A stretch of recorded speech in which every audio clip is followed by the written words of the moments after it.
베드로전서는 고난을 받고 있는 그리스도인들에게 주어진 편지 서신입니다. 그렇기 때문에 고난을 받는 사람들에게 이 말씀이 큰 위로가 되고 힘이 되고 그 고난을 극복할 수 있는 이유가 해답이 되겠죠. 그런데 우리가 14절 우리 지난 주서부터 우리가 살펴보고 있는 이 서두에 베드로전서 1장의 서두에 나오는 주제는 거룩함입니다.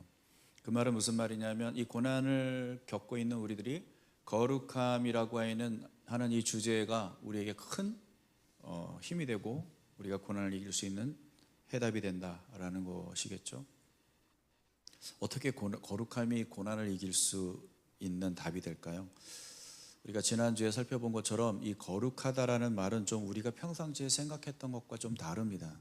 그러니까 우리가 좀 생각을 이제까지 알고 있던 내용들을 다 내려놓고 거룩함이라는 게 이런 거구나라고 좀 받아들이고 우리가 좀 시작을 하는 게 좋습니다. 이 성경이 말하는 히브리어 거룩하다라는 뜻은 본래적으로 분리하다라는 의미가 있어요. 분리하다. 그게 하나님 앞에 쓰여졌을 때는 하나님은 어떠한 우리의 존재로부터 구분되신 분이다. 분리되어 계신 그분은 창조주고 그는 이 세상 모든 것의 주인이신 분이잖아요. 그렇기 때문에 우리와 전혀 같지 않고 그래서 우리가 측량할 수 있는 어떠한 측정 도구로도 그분을 판단하거나 측량할 수 없는 거죠. 어떤 것과도 우리가 알고 있는 그 무엇과도 하나님을 비교할 수도 없는 거죠. 그런 분이시라는 거죠. 그게 거룩하다라는 말의 의미고요. 그런데 그 거룩하다라는 단어가 우리에게 적용될 때는 그래서 우리도 거룩해야 한다라는 말로 쓰여질 때는 그건 뭘 의미하냐면 그 거룩하신 하나님께서 우리를 세상의 그 모든 것들로부터 분리해내서 구분하셔서 취하셨다. 그래서 우리는 그분에게 속한 존재가 되었다라는 의미가 거룩하다라는 뜻이에요. 그래서 거룩한 사람이 된다는 것은 흔히 우리가 생각하듯이 신앙적 규칙을 매우 잘 지키는 사람 그런 의미가 아닙니다. 아주 뭔가 이렇게 보면은 막 신령해 보이고 거룩함 냄새가 막 풍기는 그런 사람을 얘기하는 게 전혀 아닙니다. 거룩한 사람은 마음 중심에 이런 태도와 생각이 있는 사람입니다. 하나님을 향해 주님 제가 여기 있습니다. 저를 사용해 주십시오. 이 마음을 갖고 있는 사람이 거룩한 사람이다. 지금 고난 속에 있습니다. 이 고난 속에서 우리가 겪는 고통과 절망과 낙심이 큰 주제로 큰 문제로 다가올 거예요. 그때 우리가 거룩함을 생각할 때 어떤 일이 일어납니까? 주님 저는 당신의 것입니다. 제가 여기 있습니다. 이 고난의 현장에서 이 절망의 현장에서 저를 사용해 주십시오. 이건 현대적인 가치관과 매우 대조적입니다. 이 세상에는 이런 개념은 되게 혐오적인 개념입니다. 사람들은 다 독립적이고 개인주의적인 어떤 삶을 추구하기 때문에 누가 나를 이용하고 나를 사용해 달라고 나를 이렇게 내어주는 그건 되게 미련하고 어리석고 바보 같은 순진한 생각인 거죠. 그렇게 살면은 절대 이 땅에서 행복하게 못 산다는 생각을 사람들은 다 갖고 있어요. 그런데 우리는 그렇게 전혀 다른 방식으로 우리의 삶을 살아가는 건데 그걸 거룩함이다. 이게 그리스도인이라면 우리는 그런 거룩한 존재로서 거룩한 삶을 살아야 되겠죠. 그 거룩한 삶이 뭔지를 우리가 오늘 한 3가지를 통해서 여기서 살펴볼 수가 있습니다. 첫째는 거룩한 삶이란 생각과 삶을 통합하는 것입니다. 이 말을 왜 하냐면 일반적으로 사람들은 생각과 삶이 통합되어 있지 않아요. 이게 도대체 무슨 얘기냐?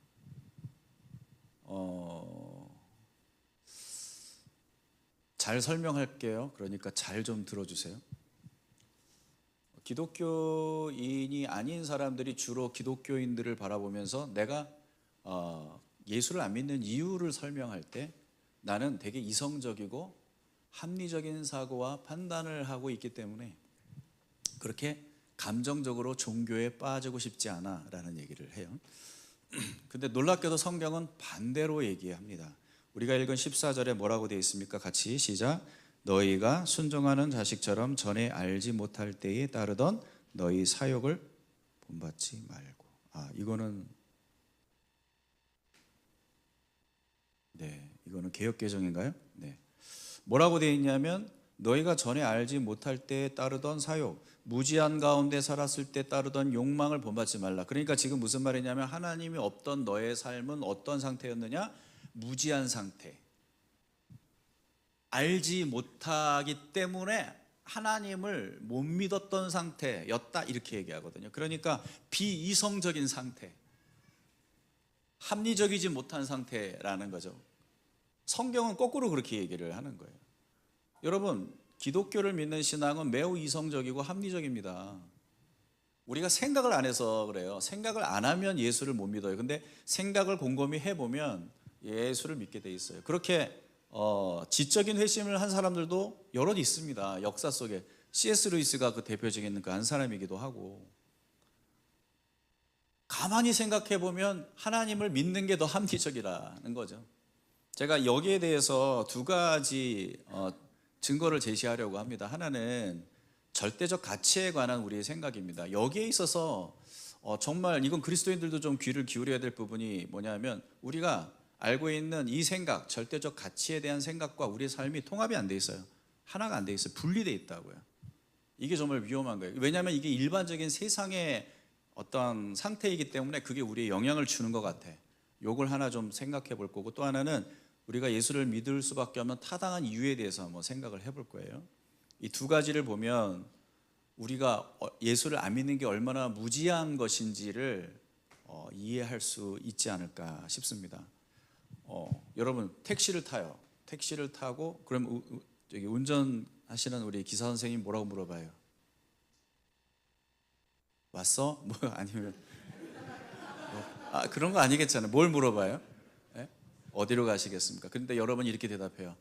뭐 아무데나요. 그러면은 기사 선생님 어떻게 할까요? 절대 내리란 말 안 할 거예요. 일단은 미터기를 켜고 무조건 가실 겁니다. 그걸 방황이라고 하는 거예요. 맞죠? 방황이라고 하는 거예요. 자, 근데 놀라운 거 있어요. 사람들에게 물어봐요. 당신의 인생의 목적은 무엇입니까? 근데 여기에 답하는 사람이 많지 않아요. 왜냐? 모르거든요. 무슨 말이에요? 방황하고 있는 거예요. 자신의 인생의 목적이 무엇이냐? 그거 아는 거 어렵습니다. 왜냐하면 그 목적, 내 인생의 목적이 무엇인지를 묻기 시작하면은 하나님을 믿을 수밖에 없거든요. 근데 거기에 답을 찾아가려는 시도를 우리는 아예 하지를 않아요. 하나님을 배제하고서는 절대 우리는 인생의 목적을 발견할 수 없게 돼 있어요. 왜냐? 만약 하나님이 없고 죽으면 그만인 게 인생이라면, 여러분, 지금 여러분이 뭔 일을 하든 그 일은 의미가 없습니다. 그냥 당신은 우연히 존재했을 뿐이고, 그냥 우연히 있다가 그냥 우연히 하게 될 일, 우연히 얻게 된 직업을 갖고 그냥 우연히 살다가 그렇게 그냥 우연히 사라지는 거예요. 무슨 의미가 있어요? 의미 없죠. 그렇지 않습니까?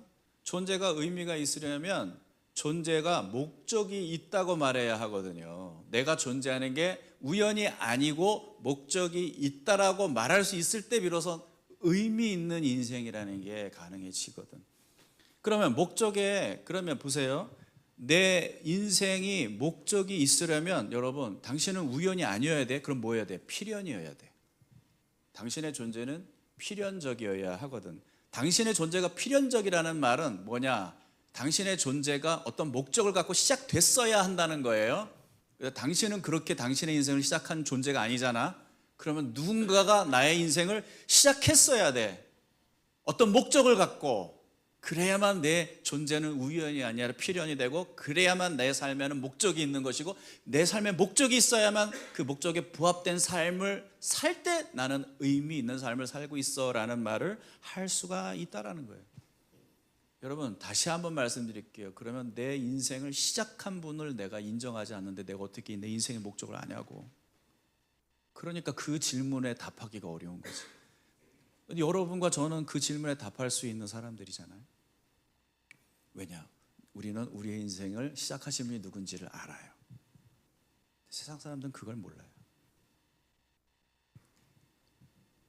그분이 우리를 존재하게 하신 이유와 그 목적을 깨닫고 그 길을 따라가는 것을 그리스도인의 삶이라고 하는 거예요. 근데 오늘 이 시대를 보세요. 이 시대는요, 정말 얼마나 웃긴 줄 아세요? 이 시대는 절대적인 것을 인정하지 않는 시대예요. 특별히 포스트 모던 이후의 이 시대는, 특별히 오늘 우리가 살고 있는 이 시대는, 이게 이 시대의 정신입니다. 여러분, 신을 포함해서 모든 절대적인 가치를 무시하고 인정하지 않고 스스로 자기가 기준이 되겠다라고 하는 시대예요.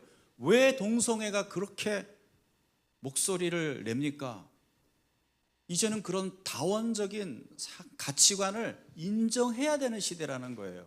그걸 인정해 달라는 거예요. 내가 내 성을 결정할 수 있어. 내가 주체야라고 말하는 거예요. 무엇이 옳고 무엇이 그런지를 스스로 결정할 수 있기 때문에 절대적 가르침을 감히 함부로 다른 사람에게 강요하지 말라는 거예요. 그게 오늘 이 시대의 정신입니다. 그런데 여러분, 한번 생각을 좀 해보자고요. 생각을. 여러분, 정말 절대적인 게 없어요? 절대적으로 옳은 게 없어요? 절대적으로 잘못된 건 없어요? 있잖아요. 여기서 우리는 이 시대 사람들의 생각과 삶에 얼마나 큰 괴리가 있는지를 발견해야 합니다. 여러분, 언제나 변함없이 모든 시대의 모든 때의 모든 상황에 절대 잘못된 일이라는 개념은 반드시 존재합니다. 누군가를 고문하는 일은 잘못된 거 아닌가요? 그럴 수밖에 없는 상황이 있을 수 있어요? 얼마든지 합리화될 수 있는 상황이 있나? 다른 사람을 고문하는 일이?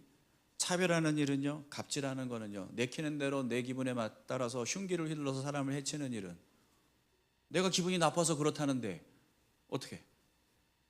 여러분, 가정 있는 사람 바람 피는 거는 모든 시대, 모든 때, 모든 상황 속에서 나쁜 일 아니에요? 동의가 되시죠? 무조건 언제나 잘못된 절대적 개념이 있어요. 가치가 있어요. 왜 없어?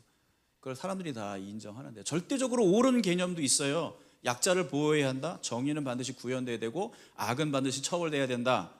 부모는 자식을 최선을 다해 돌보고 사랑해야 된다. 우린 그런 가치를 완벽하게 지켜내지는 못해요. 하지만 그럼에도 불구하고 통념적으로 우리는 그런 절대 가치를 믿어요. 그게 인간다운 삶을 유지할 수 있는 유일한 이유예요. 우리가 짐승과 별반 다르지 않은 삶을 살지 않게 되는 이유라고요. 절대적 가치, 절대적 윤리, 절대적 신념. 우리는 도대체 어떤 근거로 이런 걸 갖게 될까요? 여러분, 뭘 근거로 여러분은 이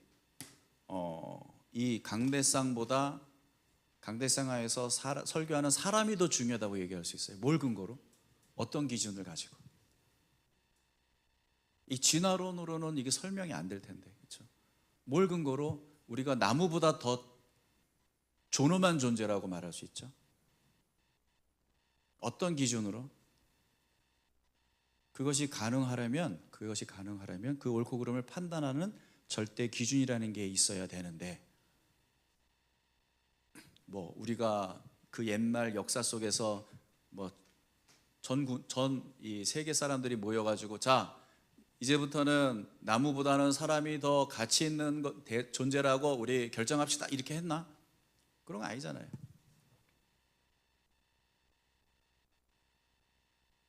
놀랍게도요, 이미 우리 안에 그걸 감지할 수 있는 센서가 있다는 거예요. 절대적 가치와 그 기준을 감지할 수 있고 의식할 수 있는 그런 본능적인 감각이 우리 안에 다 있어요. 그게 사람을 동물과 다르게 만드는 이유예요. 이건 절대 진화를 통해서 이루어지는 게 아니에요. 강자가 약자를 보호한다? 이런 개념이 어떻게, 절대 이거는 우리가 흔히 얘기하는 세속적인 가치관과 과학적 진화론적인 어떤 개념으로는 설명할 수 없는 부분이죠. 본능을 절제하고 그리고 도덕과 윤리를 추구한다. 여러분, 이런 절대적 기준은 절대적 존재로부터만 나와요. 인간은 절대적 존재는 아니에요. 그래서 우리는 이 가치 기준을 따라가는 삶에 자꾸 실패하긴 하잖아요. 그럼에도 불구하고 우리는 그걸 갖고 있어요. 그렇게 못 사는 주제에 그걸 또 갖고 있다고. 그래서 그러니까 자기가 다른 사람이 뭐 만약에 자기 자녀를 버려 이러면 그건 천하의 나쁜 인간이야. 근데 나는 뭐 자기는 그렇게 할 수 있을지 없을지는 모르겠지만 그러한 판단을 할 수 있다니까요. 그게 어떻게 가능해요? 우리를 만드신 분이 우리의 본능에 그걸 새겨놓으신 거예요. 그러니까 절대적 가치 기준이라는 건 언제 의미가 있냐면 절대적 존재가 있어야만 그게 의미가 있어요. 그래서 그분이 옳고 그름을 올바르게 판단할 수 있는 절대적 존재가 계실 때에만 그 가치가 우리 모두에게 의미가 있는 거예요. 그걸 만약에 절대적으로 판단할 수 없다면 우리는 그냥 우리 소견의 마음대로 좋은 대로 살면 되는 거예요. 그냥 죽이고 싶으면 죽이고 빼앗고 싶으면 빼앗고 뭐 이렇게 될 수가 있는 거죠. 근데 사람이 그렇게 안 살아요. 하나님을 믿는 사람, 믿지 않는 나라와 민족과 부족 속에서도 그렇게 안 살아요. 그들 나름대로의 절대적 가치라는 걸 갖고 살아요. 신기하죠?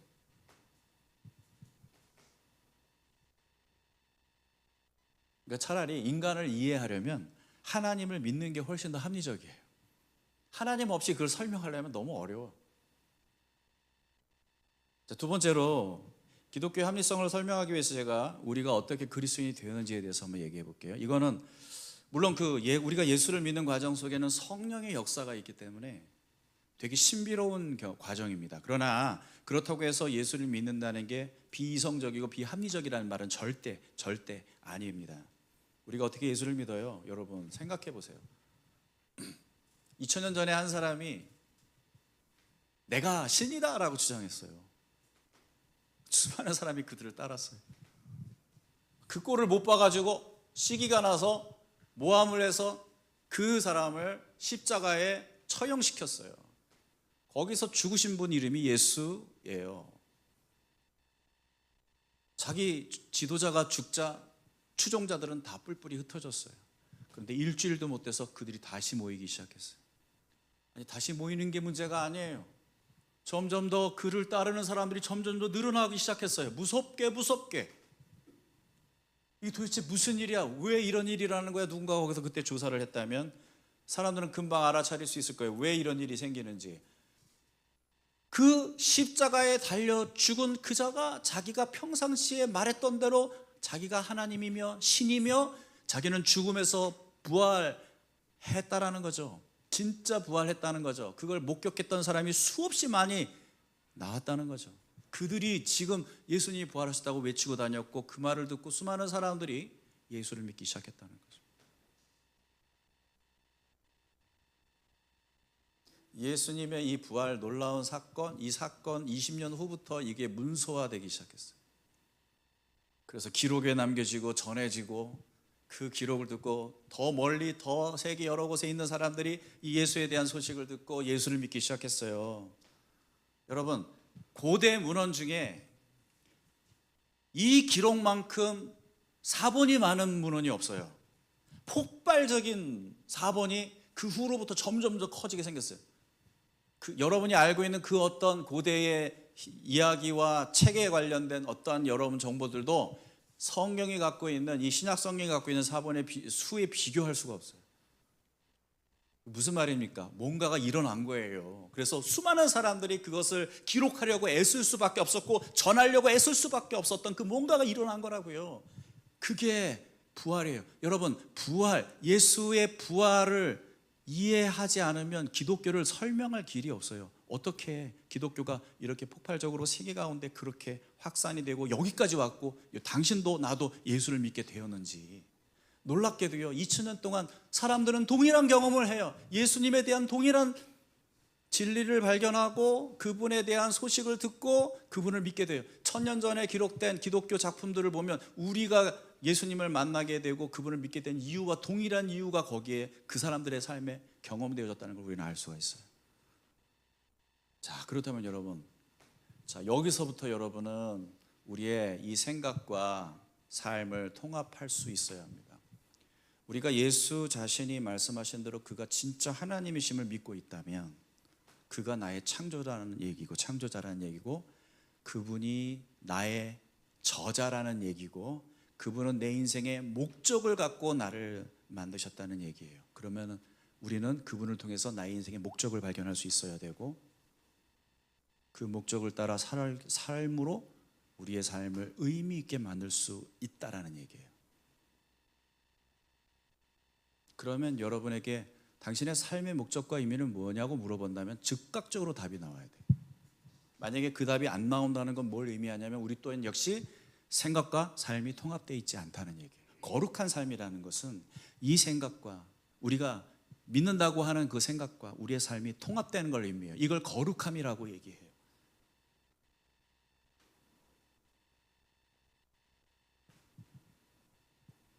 여러분의 삶은 하나님과 무관하지 않아요. 여러분의 삶의 목적과 삶의 의미는 하나님과 무관하지 않아요. 여러분이 주일날 그렇게 예배하고 있는 그 하나님, 나의 예수 그리스도는 여러분의 삶과 긴밀한 관계 속에 있어요. 왜냐하면 그분이 내 삶을 시작하셨기 때문에 내가 지금 살아가는 삶의 의미와 목적도 그분에 의해서 우리는 확인받을 수 있고 결정될 수 있다는 걸 알기 때문에, 그렇다면 우리는 늘 항상 삶의 현장 속에서 그분을 떠올리면서 내 삶의 목적이 뭐지, 내가 지금 이 일을 하는 이유가 뭐지를 끊임없이 물어봐야 된다는 거예요. 그게 거룩한 삶이에요. 두 번째로 거룩한 삶은요, 분별하는 삶이에요. 분별하는 삶이에요. 18절을 보세요. 같이 한번 읽을게요. 시작. 여러분은 조상으로부터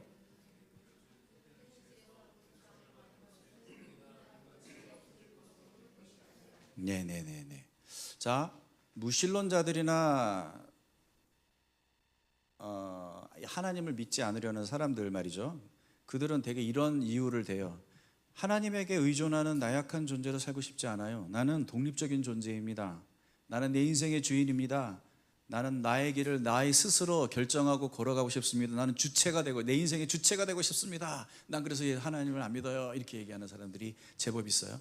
근데 성경은 뭐라고 얘기하냐면 그건 착각이다. 베드로가 지금 얘기합니다. 뭐라고 얘기하냐면 그것들은 물려받은 여러분의 헛된 생활 방식에 속한 것이었다라고 얘기하죠. 그러니까 불신은요, 대물림 받은 거예요. 그것에 우리가 매여 사는 거예요. 물려받은 것들을 토대로 우리는 우리의 가치관과 삶을 구축합니다. 세상의 문화와 세상의 가치관을 우리는 전수받고 그거에 긍정적이든 부정적이든 영향을 받아서 그걸 근거로 해서 여러분의 삶을 이루어가고 있는 거예요. 요즘 대학가의 그리스도인 청년들을 찾아보기가 너무 힘들어요. 왠지 아세요? 뭐 청년들이 교회를 많이 떠났기 때문이기도 하고 더 이상 젊은이들의 그 상식 속에 기독교인이 된다는 건 되게 세련된 현대인의 삶이 아니라는 생각을 다 갖고 있어요. 그게 그들이 입고 다니는 이 시대의 옷입니다. 사람들은 그런 옷을 어디서 만들어서 입었을까요? 이 세상이 물려준 거예요. 이 세상이 입혀준 거예요. 심지어는 교회를 다니는 청년들조차도 자신이 그리스도인임을 드러내는 것을 되게 조심스러워합니다. 자신도 모르게 이 세상의 옷을 입고 세상이 입혀준 옷을 입고 그리스도인으로 살아가는 믿음과 의지를 잃어버리고 살아가고 있는 거죠. 오늘 많은 그리스도인들이 그렇게 살고 있어요. 직장에서 자기가 그리스도인임을 드러낼 수가 없어요. 그건 세상이 원하는 삶의 방식이 아니라는 걸 감지하고 있기 때문에 그 세상이 요구하는 그 요구를 수용하고 있는 거지. 예, 그런 식으로 우리는 우리의 삶을 세속적인 삶으로 계속 만들어가고 있는 거예요. 그리고 주일날 정신을 차리고 그래도 내가 그리스도인이지라는 사실을 예배를 드리면서 확인을 하려고, 그걸 위안을 갖고 받으려고 하는 거지.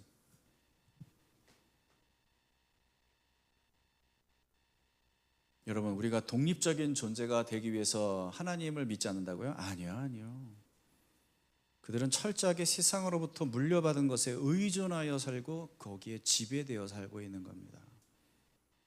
여러분, 그런 상황 속에서 우리가 거룩한 삶을 산다는 게 무슨 의미겠어요? 세상이 물려주는 가치와 정신을 분별하고 그것을 우리의 삶의 기준으로 받아들이지 않고 오직 예수 그리스도의 권위와 하나님의 말씀이 나의 기준임을 진지하게 받아들이며 살아가려고 하는 것이요. 그게 거룩한 삶인 거죠.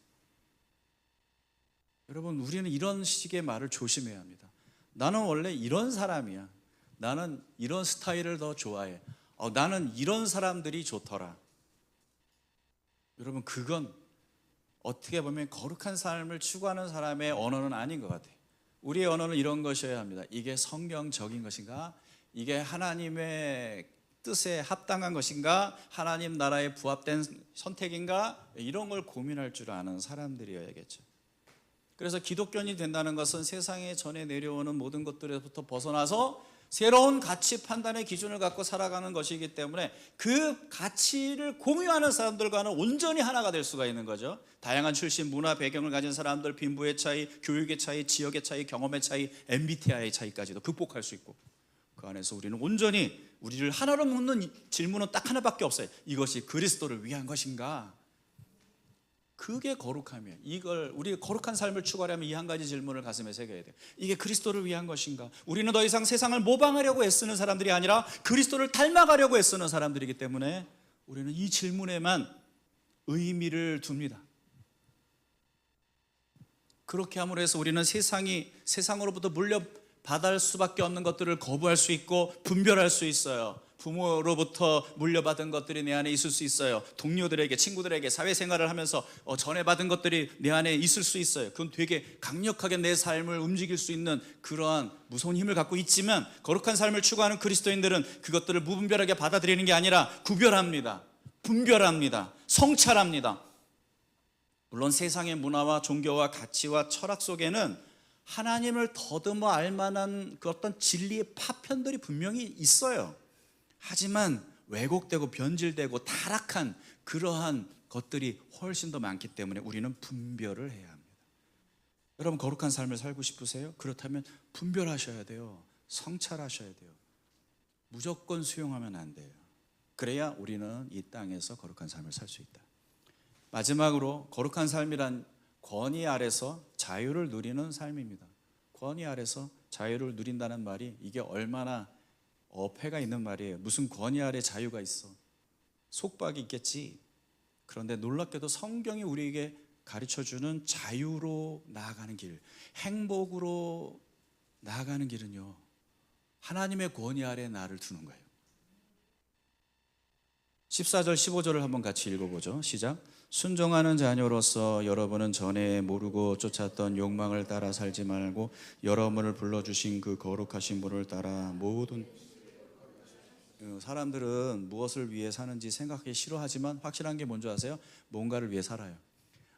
무엇을 위해 살았는지는 생각하기 싫어. 근데 뭔가를 위해 확실하게 그것을 쫓아 살고 그것을 위해 살아. 그게 뭐냐?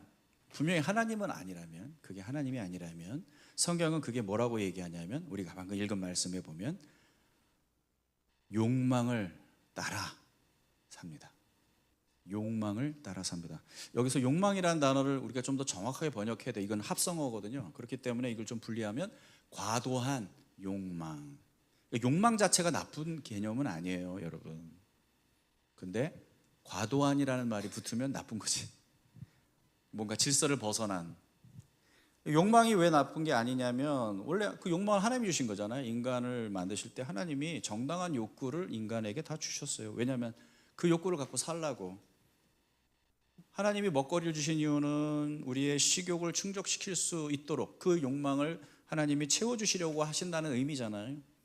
하나님이 안식을 명하셨어요. 왜요? 쉼에 대한 욕구가 우리에게 있기 때문에 그래요. 하나님이 인간을 성적인 존재를 만드셨어요. 그래서 우리는 성욕을 갖고 있는, 그거 나쁜 거 아니에요. 그걸 질서정연하게 사용하지 못하는 게 나쁜 거예요. 하나님은 다른 사람의 사랑과 인정을 받고자 하는 사회적 욕구를 우리에게 주셨어요. 그래서 우리는 서로를 사랑해야 하고 인정해줘야 되고 격려해줘야 되고, 그래서 그렇게 함으로 해서 서로의 필요를 채워줄 수 있어야만 하지만, 그게 질서를 벗어나면, 그리고 그것 자체가 우리의 목적이 되어버리면 그게 문제라는 거죠. 뭔가를 성취하고자 하는 욕구도 하나님이 주신 거예요. 그 욕구를 가지고 우리는 많은 일을 이루어 왔어요. 베드로가 지금 부정적으로 얘기하는 건 욕구 자체가 아니라 질서를 벗어난 욕구, 우리에게 너무 중요한 것이지만 그럼에도 불구하고 그 제자리를 찾지 못하고 엉뚱한 곳에 가 있는 우리의 욕구, 하나님을 대신하여 하나님 자리에 앉아 있는 그 욕망을 얘기하는 거예요.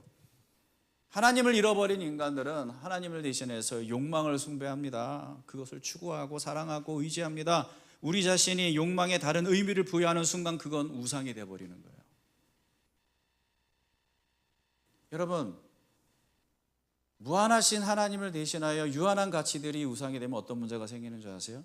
그것이 우리를 불행하게 만드는 이유가 돼요. 여러분, 그런 생각 해보신 적 있나요? 난 이것만 있으면 행복할 것 같아. 이 것만 있으면 나는 행복할 것 같아. 이것에 하나님이 아닌 다른 무언가가 있다면 확실한 건 뭔지 아세요? 그것 때문에 당신이 불행한 거예요. 예. 하나님이 아닌 유한한 가치가 나의 행복 조건이 되면은 그 순간서부터 그것은 나의 불행의 조건이기도 한 것이 됩니다. 진정한 행복은요, 조건으로 주어지지 않거든요. 인간에게 있어서 인간의 행복, 인간의 만족은 무한하신 하나님만이 채우실 수 있는 것이었기 때문에, 인간은 그렇게 지음받은 존재이기 때문에 우리가 행복하려면 우리에겐 조건적인 그 무엇이 필요한 게 아니라 무한한 그 무엇이 필요한 거예요. 무한한 하나님의 사랑, 무한한 하나님의 용서, 무한한 하나님의 은혜, 무한하신 그분만이 나를 채우실 수 있는 거예요. 근데 우리는 그걸 유한한 것으로 대체하려고 하니까 불행해지는 거예요. 그래서 인간은 불행한 거예요. 돈이 많든 적든 불행한 거예요. 건강하든 병이 들든 불행한 거예요. 다 불행한 거예요. 욕망을 따라 산다고요? 그러면 필연적으로 그 사람은 불행할 수밖에 없는 길을 가고 있는 거예요. 언젠가. 그건 시간 문제. 그걸 자각하는 건 시간 문제. 반드시 그날은 와요. 거룩한 삶은 뭐예요? 그 무한하신 하나님 아래 내 삶을 두는 거예요. 베드로전서 1장 14절에 뭐라고 되어 있어요? 순종하는 자녀로서 여러분은 전에 모르고 쫓았던 욕망을 따라 살지 마십시오. 순종하는 자녀로서, 여러분, 이게 바로 거룩한 삶이에요. 누구에게 순종해요? 하나님께 순종하는 거예요. 거룩해지기 위해서는요, 다른 사람, 하나님의 뜻에 내 뜻을 복종하는 거예요. 그래야만 우리는 진정한 순종을 이루고 진정한 거룩함 속에 살아가게 되는 거지. 세상 가치관에는 순종이라는 개념이 없어요. 순종이라는 개념을 되게 부정적으로 봐요. 그렇지 않습니까? 그래서 여러분 성경 읽다가 기분 나쁜 게 뭐예요? 아내들이여 남편에게 복종하라. 짜증나, 정말 짜증나. 복종하라, 순종하라, 그런 거 싫죠? 그 개념을 우리가 세속적인 관점에서 이해하고 있기 때문에 그래요. 거룩하다는 것은 전적으로 하나님께 순종한다는 의미예요. 전적으로 순종한다는 의미예요. 그것은 우리에겐 행복이고 자유예요. 그걸 이해해야만 순종을 할 수가 있어요. 하나님의 질서 속에 나를 온전히 내려놓는 것이, 그것이 비로소 진정으로 내가 자유하고 행복할 수 있는 길이라는 것을 이해해야만 우리는 이 말씀에 진심으로 다가설 수가 있어요. 이런 사람도 있어요. 저는요 다 순종하고 싶어요. 하나만 빼고. 저는 정말 하나님께 온전히 다 드릴 거예요. 재정 문제만 빼고, 자녀 문제만 빼고. 그러니까 저도 다 드리고 싶었는데 정말 끝까지 드리기가 쉽지 않고, 그래서 내가 끝까지 붙들고 있던 게 자녀 문제였던 것 같아요. 여러분, 우리는 한 영역만 빼고 하나님께 순종할 수 있다고 생각하지만 성경은 그렇게 얘기하잖아요. 그건 순종도 아니고 뭣도 아니에요. 여러분, 누군가에게 집을 팔면서 이 집은 이제 당신의 것입니다, 저 방만 빼고, 이렇게 말하면 돼요, 안 돼요? 뭐 하자는 거예요, 그게? 무슨 말이에요? 여전히 이 집은 어떤 부분은 나의 소유라고 주장하고 있는 거잖아요. 그렇죠? 그건 온전한 순종이 아니라는 거예요. 그러면서 우리는 이렇게 얘기해요. 이 집의 주인은 당신이십니다. 아니요, 절대 아니죠. 여러분을 부르신 하나님은 거룩하신 분이에요. 위대하신 분이에요. 차원이 다르신 분이에요. 그분과 여러분이 만났을 때 우리가 맺을 수 있는 관계는 온전한 주인, 온전한 왕, 그 외에 그 어떤 분도 아니십니다. 그분의 존재만으로 우리는 그분을 그렇게 대해야 하지만 또 다른 이유가 있어요. 우리가 우리의 삶을 기꺼이 그분에게 드려야만 하는 이유가 있어요. 베드로전서 1장 18절에서 19절이에요. 같이 한번 시작. 물려받은 여러분의 헛된 생활 방식에서 해방되었습니다. 여러분도 아시지만 그것은 은이나 금과 같은 썩어질 것으로 된 것이 아니라 흠이 없고 티가 없는 어린 양의 피와 같은 그리스도의 귀한 피로 되었습니다. 여러분, 우리를 구원하시기 위해서 주님이 치르신 대가는 은금이 아니에요. 그것과 비교도 할 수 없는 어린 양, 그 아들 예수의 보배로운 피예요. 죄인인 나를 거룩하게 만드시기 위해서 그분이 지불하신 대가입니다. 거룩한 삶이란 단순히 규칙을 잘 지키고 신령하게 산다는 의미가 아니라 우주의 가장 높으신 권위를 가신 그 크신 하나님을 내 아버지라고 부를 수 있는 자녀의 권세를 갖는 것입니다. 그분에게 속하게 되는 것입니다. 그것은 기꺼이 즐거이 그 권위 아래 우리가 들어감으로 해서 우리가 빼앗겼던 그 자유와 기쁨과 영원한 생명과 소망을 누리게 되는 것이기 때문에 순종은 더없이 우리에게 영광스러운 특권이 되는 것이죠. 이 세상에는 없는 개념이에요. 권위에 순종하여 자유를 누린다? 이 세상에는 없는 개념이에요. 그러나 성경은 말해요. 진리를 알지니 진리가 너희를 자유케 하리라. 그 진리를 안다는 말은 그냥 진리를 그냥 아는 게 아니라 그 진리를 따라 산다는 말입니다. 진리에 순종한다는 말입니다. 그럴 때 비로소 여러분은 자유할 것입니다. 하나님 없는 자유는 없어요. 행복한 순종, 즐거운 헌신, 그 이유를 아는 사람들만이 거룩한 삶을 시작할 수 있어요. 하나님은 고난과 시련 속에 있는 백성들에게 얘기합니다. 내가 거룩하니 너희도 거룩하라.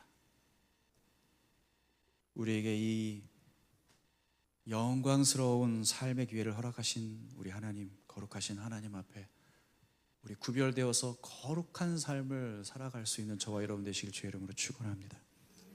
찬양하겠습니다.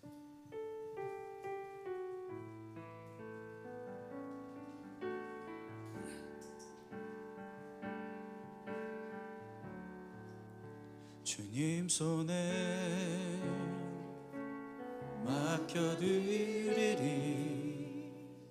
나의 삶 주님께 주님 손이 나의 삶 붙드네 나 주의 것 영원히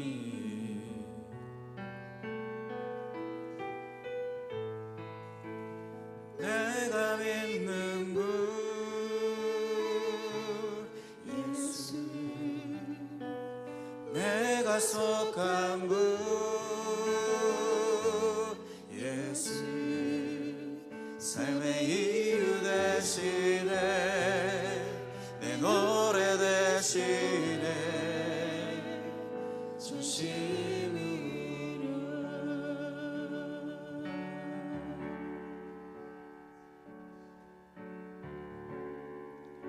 주와 함께 걸어가리라 모든 길을 주 신뢰해 주 뜻 안에 나 살아가리 주의 약속이 영원해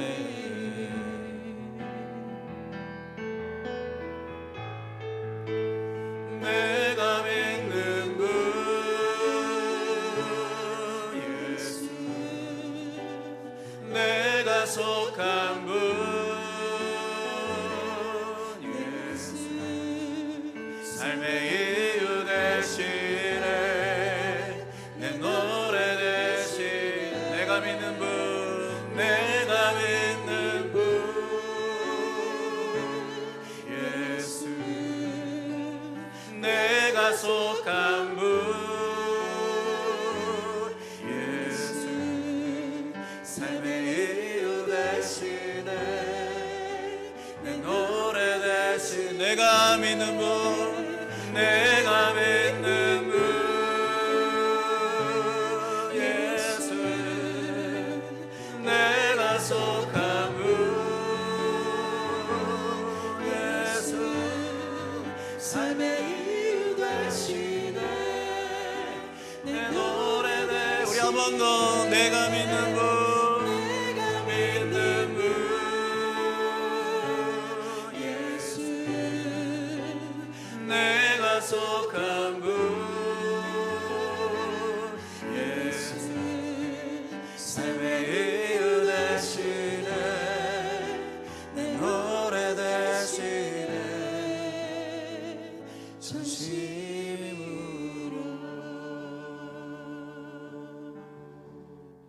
경배하리.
내가 믿는 분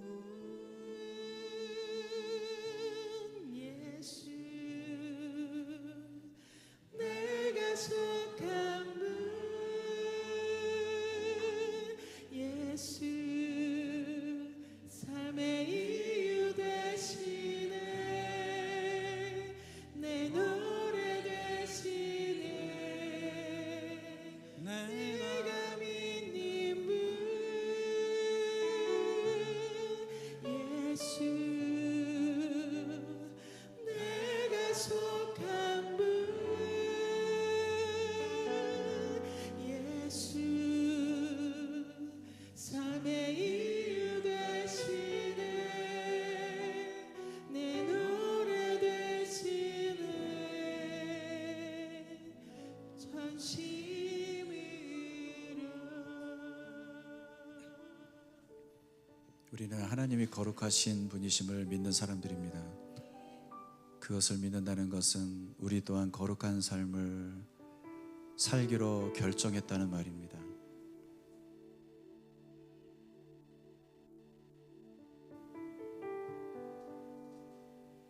하나님,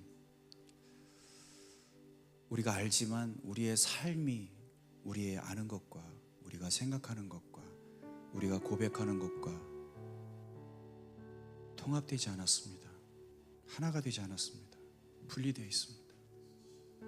아는 건 아는 거고 사는 건 사는 것이 되어버렸습니다. 세상 사람들과 똑같이.